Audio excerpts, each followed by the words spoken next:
So idan always kana tunanin rayuwar nan kamar luck ne, kai kuma naka grace in bai zo ya same ka ba, shi yasa baka samu ci gaba ba ko baka yi building wani abu ko baka yi growing ba, to kawai ka tsallake wannan bidiyon ba naka bane.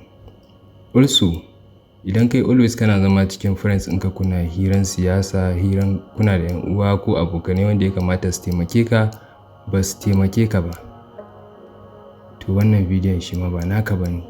Kawai ka danna next ka ci gaba da kallace-kallacen ka.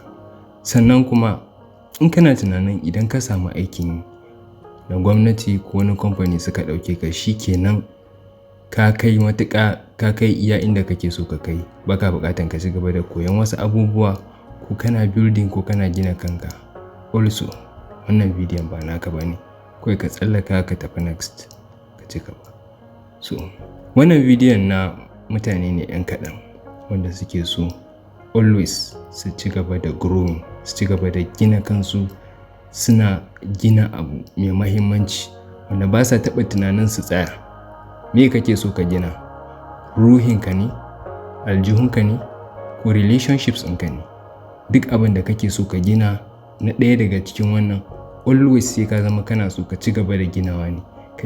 Babu ranar tsayawa, za ka ci gaba da kai ta gina shi har zuwa sanda za ka mutu. Wannan shine mindset.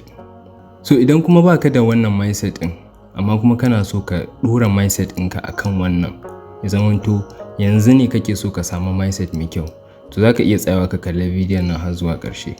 Da farko, ta yaya za ka canja rayuwanka? Ta yaya za ka gina kanka? Ta yaya za ka samu ma kanka da direction, sannan ka bi wannan direction ɗin? Wannan lokacin da ka gama ɓatawa a baya, ya zamanto sun tsaya kuma ba za ka ci gaba da ɓata su a gaba ba. So, processes ɗin guda uku ne, kusan a kowane system haka ne. Akwai input, akwai process, sannan akwai output. So abu guda biyu ne kaɗai za ka iya controlling. Za ka iya controlling ɗin input da process, amma ba za ka iya controlling output ba.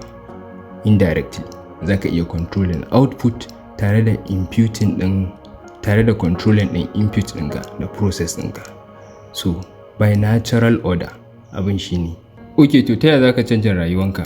Za ka iya canja rayuwanka ne kaɗai idan ka iya controlling ɗin input ɗinka da process ɗinka. Menene input ɗinka?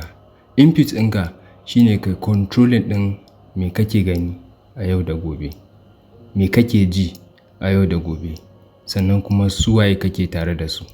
So da zaran ka canja wannan, na farko tunaninka zai canja. Lokacin da tunaninka ya canja, zai sa actions ɗinka su canja. Actions ɗinka idan suka canja, zai yi leading into kai building wani habit. Why? Because actions ɗin da kake yi persistently su suke zama habit ɗinka. So duk wanda ka kalle shi a yau, ka kalli habit ɗin shi, automatically za ka iya predicting menene future ɗin shi. So idan kai controlling ɗin input ɗinka, kai controlling ɗin processes ɗinka. Processes shine za ka iya controlling amount of attention ɗin da kake ba ma abubuwan da kake yi. Level of focus duk za ka iya controlling ɗin wa'innan. Amount of hours da kake putting into work, za ka iya controlling ɗin processes ɗin. So idan kai controlling input, kai controlling ɗin output, kai controlling ɗin processes, eventually zai leading ɗinka into a better output.